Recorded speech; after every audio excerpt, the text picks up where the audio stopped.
Bonjour à tous. Bon, faut être clair, net et précis. Faut arrêter de passer par quatre chemins. Il y a une cassure au sein de l'Olympique de Marseille. On le voit par les entraînements depuis la défaite à Paris, par ce qu'on entend, par les rumeurs, par les infos. On voit clairement qu'il y a une cassure. Et on voit surtout comment se comporte Roberto De Zerbi lors des interviews auprès des diffuseurs, lors des conférences de presse, lors des matchs, lors des photos ou des vidéos d'entraînement à la commanderie. On voit un Roberto De Zerbi désabusé, un Roberto De Zerbi l'air déprimé. Et on voit clairement qu'il se passe quelque chose qui ne tourne pas très rond au sein de Marseille et au sein du club actuellement dans cette crise très profonde. On pensait, en tout cas moi en tant que supporter de l'OM, je pensais enfin retrouver de la stabilité, je pensais retrouver quelque chose de normal au sein du club avec l'arrivée de Mehdi Benassia et de Pablo Longoria et de Roberto De Zerbi qui, lui par contre, je lui témoigne qu'il n'est pas comme il devrait l'être auprès de ses joueurs, qu'il n'est pas aux côtés de ses joueurs, la seule chose qu'il fait par rapport à ses joueurs, c'est de les défendre face aux journalistes, face aux supporters, lors des conférences de presse, lors des interviews. Il prend régulièrement, ça on peut le dire, la défense de son équipe. Et il prend régulièrement la défense de ses joueurs.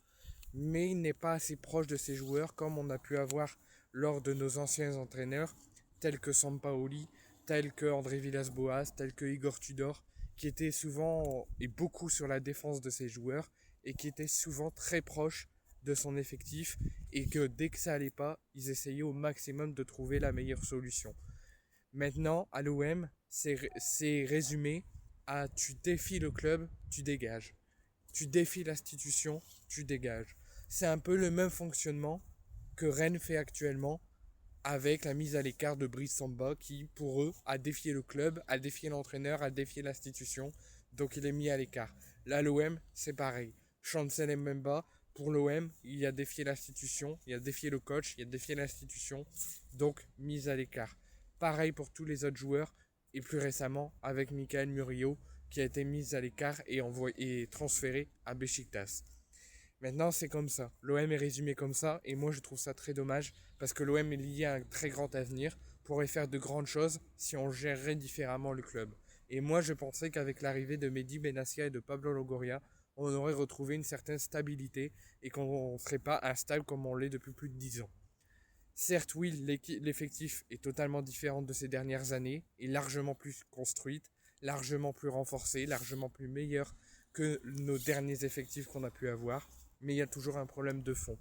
Et ça, on le remarque par l'attitude, par le comportement de notre coach, et aussi par le témoignage d'un proche de Roberto De Zerbi, qui a tenu à témoigner au sein des journalistes sportifs français que Roberto De Zerbi est très affecté, que Roberto De Zerbi est à la limite de la dépression et qu'il se sent lésé par ses joueurs et qu'il se sent lâché par ses joueurs à l'état actuel.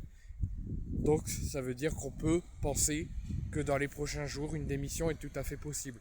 S'il se sent désabusé, s'il se sent déprimé, s'il se sent cassé par la confiance avec ses joueurs, ben, même le proche de Roberto De Zerbi, de son entourage l'a dit, si on continue comme ça finira par une très grande douleur. Et ben c'est à prendre en compte, la direction doit le prendre en compte. S'ils veulent que le bien de l'effectif, s'ils veulent que bien et la stabilité du club, ben pour le bien et le bien-être du club et de Roberto De Zerbi, faut le dégager. Il faut prendre un nouveau coach avec un nouveau projet, comme on fait malheureusement depuis plusieurs années. Je tenais à vous dire également qu'une réunion a eu lieu, une deuxième réunion, une semaine après celle avant le match contre Rennes, où les groupes de supporters se sont réunis à la commanderie pour témoigner, pour montrer leur mécontentement et parler avec le coach, parler avec la direction, parler avec les joueurs, pour faire le point sur la suite et l'avenir de l'OM dans cette période de crise très profonde. Et ils étaient plus dans une motivation d'encouragement et de motivation à la victoire contre Rennes. Et on l'a vu encore au Vélodrome, malgré quelques banderoles, On voyait vraiment comme si rien ne s'était passé, que tout allait bien et que on n'était pas en période de crise. Mais là, suite à cette débâcle à Paris et cette défaite 5-0 et cette humiliation, les groupes de supporters vont se réunir en urgence cette semaine. Il y aura également une réunion au sein du club. Ces deux réunions seront liées et se tiendront informées. Il y aura donc une réunion au sein des groupes de supporters tous ensemble pour voir qu'est-ce qu'ils doivent demander au club, qu'est-ce qu'ils vont faire notamment pour le match contre Strasbourg ce week-end. Et du côté du club, on va se réunir de nouveau avec le coach, avec son entourage, avec la direction, pour voir quel sera l'avenir de l'OM et qu'est-ce qu'on peut faire avec Roberto De Zerbi pour la suite de la saison. Et on entend parler, c'est RMC Sport qui l'a dit, qu'une démission serait à l'ordre du jour. En tout cas, un changement radical, un électrochoc serait étudié et tout ça devrait être rapidement fait avant le match contre Strasbourg ce week-end. Donc vraiment, et je peux vous annoncer aujourd'hui que Roberto De Zerbi a fait son entraînement du jour, accompagné de son staff, pour préparer le match contre Strasbourg.